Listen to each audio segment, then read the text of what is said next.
Batiin ko na yung aking... hindi, basta. Batiin ko lang siya. Si Jay Salazar, ang gwapo nito. From Marikina. Tapos, si Jay Salazar, ang iyong... Wala, friend ko yon. Inspiration mo. Naku, napakagwapo, maputi, makinis. Tapos, hindi ko inspirasyon. Bakit mo pinabati ngayon? Nagpabati siya, nanonood sa kapin, hindi natin nabati. Makinis, maputi. Ang maputi, ang gwapo, ang laki ng katawan, pero ang liit. Ng boses. Hindi.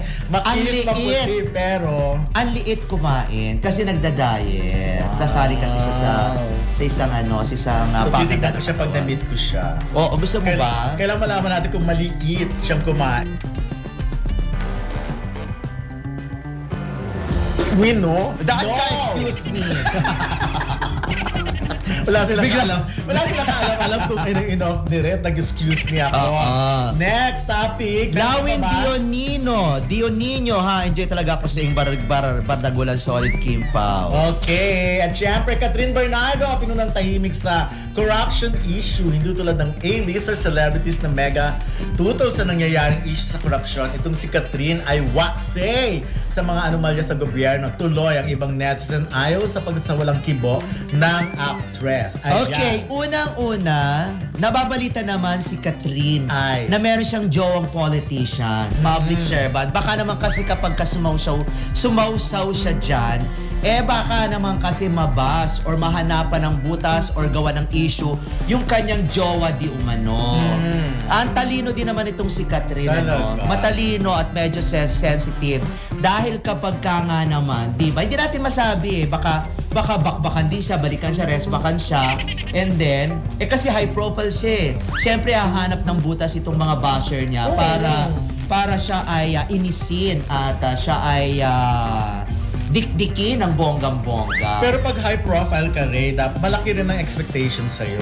Diba? Ang dami mong followers. So, dapat may stand ka rin sa mga bagay-bagay. Kasi siguro kaya yung pinag-uusapan ngayon because sila Alden nga, nagpo-post sila, Vice Ganda, nagpo-post na sila tungkol dun sa mga, yung sa flood control. And of course, halimbawa, mayroon silang mga pinapahanap na bata na nagtatrabaho. So, may mga ganun sila. So, si Catherine kasi parang todo iwas. Kaya lang nga, yung mga fans lang naman nila ang nag-aaway-away tungkol dyan. Ako kay Catherine, kasi nasanay ako na parang Nora Honor, yung big star. Yes. Ganun. Tapos, may stand siya lagi. Oo. Kahit na mabash siya, madikdik siya, ang importante, meron siyang paninindigan. Ang problema kasi sa mga ibang mga netizen, kinakailangan damay-damay to. Ibig sabihin, kapag ka meron isang artistang nagkaroon ng stand, kung ano man ang stand na yun, kung politika man, or showbiz o personal, kailangan sila din. Hindi naman magkakaparehas ng thinking yung mga yan. Di ba? Katulad natin, di ba? Hindi naman tayo nagpo-post. Kung nag-post ka ba ng ganyan, kailangan mag-post din ako. Siyempre, hindi rin naman ganon, di ba? Kung gusto kong manahimik, mananahimik ako. Kaya lang nga, yun ang expected sa kanila dahil malalaki silang personality sa Pilipinas. Wag kayo mag-expect. Yun ang problema sa mga netizen. Kinakailan kung ano yung nabuo sa isip nyo na imahe at dilulo nyo na dapat ganito ang isang artista, dapat yun ang masunod. Meron din kasi mga artista na gusto lang manahimik at ayaw sumausaw. At maraming ganyan. Uulitin ko ulit ha. Siguro kung si Catherine Bernardo ay walang nachichismis o sabihin natin na jowang politician, baka nga. Pero, di ba katulad yan, sila ni Daniel Padilla, di ba meron siya mga paganyan? Kasi si Daniel, hindi naman talaga politiko.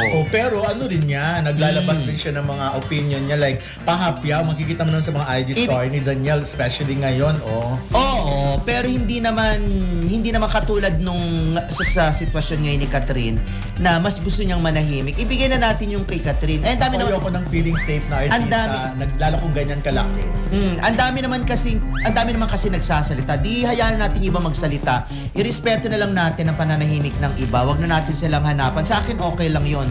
Ang importante kung ano yung paninindigan natin at kung ano yung paninindigan ng iba, di to each his own sinasabing gano'n. Oo nga, pero dapat paglabas ka rin ng like si Nadine, malalakas ang loob nila, di ba? Si Nadine niya kasi noong pang ganyan niya, at saka wala naman siyang politikong politikong madadamay kung Ako ba- sasakali na jowa. Again, doon ako doon sa ayoko sa mga playing safe lang. Oo, doon kung ka- playing safe ka, kung ayaw mo, gumawa ka na lang siguro Ano ng ba ibang ang bagay. ano bang ibig sabihin ng playing Yung safe? may ayaw mo makisawsaw sa mga ganyan. Ang ibig Marami sabihin- ang nag-expect sa'yo. Yun ang eh. pagkakaintindi mo ng playing safe. Of course! Oh. Yung parang ano yan, wala ka Oo. man lang opinion, Kaya wala ngayon ka na- man lang paninindigan, wala ka man lang sasabihin. May galit ka ba kay Catherine? Wala, kaya lang yung mga ganyan kasi.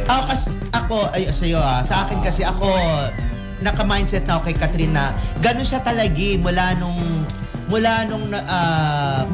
hindi na siya masyadong visible sa kanilang dalawa ni Alden na inaasahan natin na noon na meron pero wala pala. Ako hindi na ako naghanap ng ano sa kanya. Ba't naman ako mai-stress kay Catherine sa gusto kong makita sa kanya, Kasi naman di ba? na-stress. Hindi ibig sabihin, katulad yan, ang dami-dami naghahanap, oy, sumama ka na sa ganito. Eh kung ayaw nga, hindi ba? Eh baka naman one of these days, nananahimik lang siya, baka naman maglabas siya. Oh, yun. O, diba? Di Yan abangan ang- na lang So natin. gusto mo rin, baka nga meron. Baka, pero kung okay lang, magsalita man siya o hindi, sumausaw man siya sa issue, maglabas man siya ng stand niya, or hindi, okay lang. Okay lang, ganon. Well, again, kanya-kanya yan eh, di ba? Basta ako mas bumibili Oo. ako dun sa may mga letter B. B? As in. Eto na nga, moving on, Okay. K-Pop International umayuda sa bukid ng kabataan. Yan, katulad ng mga ganyan, di ba? At least, ito may mga ginagawa silang, ito mga actually grupo ito ng mga... Birthday ng isang admin dyan. Kaya nga kahit papano, madadivert ang attention mo kasi parang ang bongga naman itong fandom na ito. Meron silang ganyan na dala-dala nila yung pangalan ng idol nila, ng mga idols nila at the same time napupunta sa mas positive side. So, well, saludo ako sa ganyan. Sana nga talaga hindi maghiwalay, hindi magka-problema sa love team or sa relasyon itong dalawang ito na itong si Kim at saka si Paolo, no? Kasi marami talagang maapektuhan. Parang guguho ang lahat. Parang guguho ang ilusyon ng mga sumusuporta sa kanila. Kasi ang fandom po hindi kumbaga active yan kasi maraming sumusuporta. Correct. Maraming nagbibigay, marami silang mga ganap, mga ganon. Ngayon, pag nagkaroon ng problema, marami ang malulungkot. Lalo na kapag sana hindi nila lang sabihin. But ako Kung magkakaroon ng problema, ako ayoko sana anticipate yan.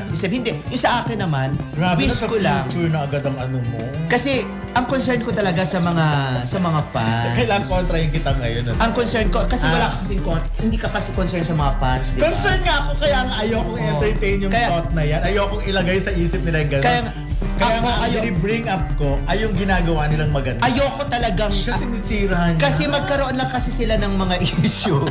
Magkaroon lang sila. May mapansin lang silang ganito. Ano na sila. Naapektuhan. Nadidepress na sila. Naapektuhan na sila. Si Kim nagkaroon ng problema. Naapektuhan sila. Ang dami nagkaroon ng mental health issue.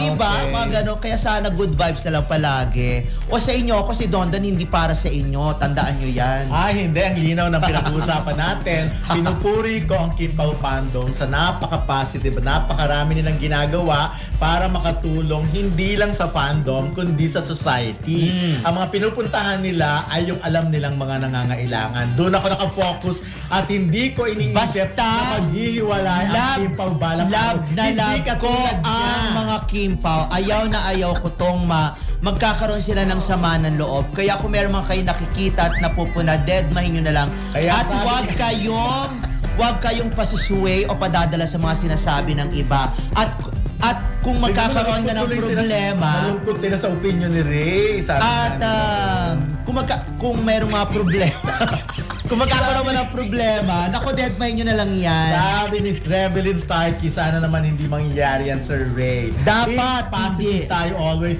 Yun ang Yes. sinasabi ko, think positive. Dapat mag-think positive tayo na hindi tayo nakikipagbakbakan sa iba. Hindi katulad ng isang dito. Diba? Kaya ako Oo. talaga believe ako sa fandom na ganyan. Maraming ginagawang positive. Katulad sabi ni Lucy Rivera, hi Ray and Don Don. Enjoy watching you Libot, Kim Pao fanatic here from Edmonton, Canada. Okay, may plantig bardagulan na naman yung Donut Ray. Iba-iba yung point of view nila. He. Sabi niya, isa ako sa ma-apektuhan if ever. Tignan mo, Kaya nailagay tuloy sa isip Ernesto niya, Guevara maapektuhan Nance siya. is watching. Darating Okay. ang point na yan, hindi pa ngayon, pero syempre, di ba, dapat hindi kayo maapektuhan. Dapat talaga solid tayong lahat. Okay, next. Katulad yan, hindi na kami nagbabalita about ng kung ano man ang nangyari kay Kim at sa pamilya niya dahil ayaw namin dagdagan pa ang inyong pag-aalala. Ang balitang ito ay siguradong nagbibigay ng dagdag kilig sa mga Kim Pao fans.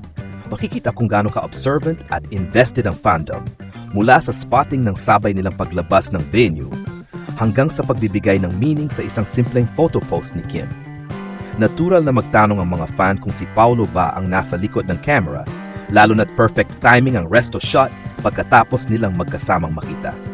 Kung tutuusin, hindi man malinaw kung quick romantic getaway ito o simpleng bonding lang after ng show, ang mahalaga ay kitang-kita na masaya at relaxed ang dalawa. Ang ganitong mga eksena ang lalong nagpapalalim sa Kim Pao fever. Puro good vibes, walang bakas ng LQ, at all about kilig factor. Pwede nating dagdagan ng konting spice at mas malalim na obserbasyon para mas kumpleto ang balita. Halimbawa, may dadagdag, fan theories. May mga nagsasabi na baka extended stay nila sa Europe ang plano kahit hindi nakalipad agad pabalik ng Pilipinas. Body language watch. Sa mga spotted shots, mapapansin na parang komportable at relaxed silang dalawa, na tila hindi na alintana ang mga nakapaligid na tao. Consistency sa posts. Napapansin din ng fans na tila laging may connection ang mga upload nila. Parang may hidden synchronicity kahit hindi sila magkasama sa frame. Speculation ng fans. May mga nagsasabi na baka ito na ang soft launch ng kanilang official status, lalo na at wala ng issue ng LQ na lumulutang. Masasabi ko na ang balitang ito ay dagdag patunay kung gaano kalakas ang chemistry ni Kim Chiu at Paolo Avellino. Hindi lang on-cam kundi pati off-cam. Natural lang na maging matunog ang sightings nila, lalo na't parehong bitbit ang maleta at tila sabay umalis gamit ang private vehicle. Kapag sinamahan pa ng teaming ng IG post ni Kim mula sa isang mamahaling resto, mas nagiging juicy ang usapan. Para sa mga fan, simpleng larawan lang iyon, pero pwedeng mga hulugan ng mas malalim na connection, lalo na't lagi nilang ina-associate si Paolo bilang secret photographer. Maganda rin tingnan na imbes na mga chismis ng LQ ang lumulutang, ang nararamdaman ng fandom ay puro kilig at saya. Sa dulo, pinapatunayan lang nito na solid at buhay na buhay ang Kim Pao fever dahil bawat galaw nila, kahit simpleng dinner o paglabas ng venue, nagiging headline sa puso ng kanilang mga taga-suporta.